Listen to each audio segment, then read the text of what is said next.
На 24 юни отбелязваме Еньов ден, познат още като празникът на билките. Според поверието на този ден, те имат най-голяма лечебна сила.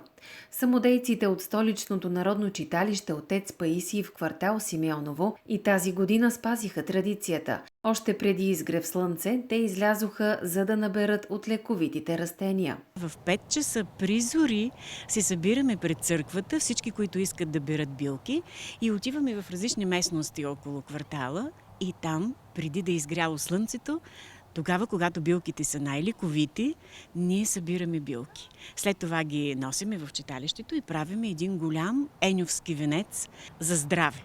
Събираме на първо место еньовче. Това е билката, която е дала името дори на празника. Ние събираме зърнастец, блатен тъжник, събираме има невен, има здравец.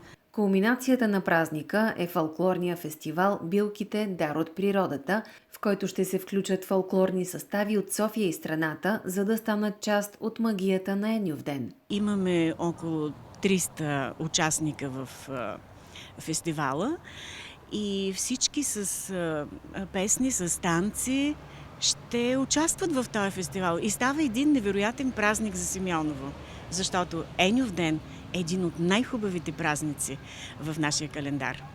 Според народните вярвания, на Еньов ден започва далечното начало на зимата. Вярва се още, че сутринта на празника, когато изгрява слънцето, то трепти и който види това, ще бъде здрав през цялата година.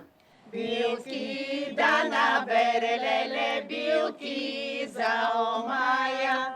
Билки да набере, леле, билки за омая.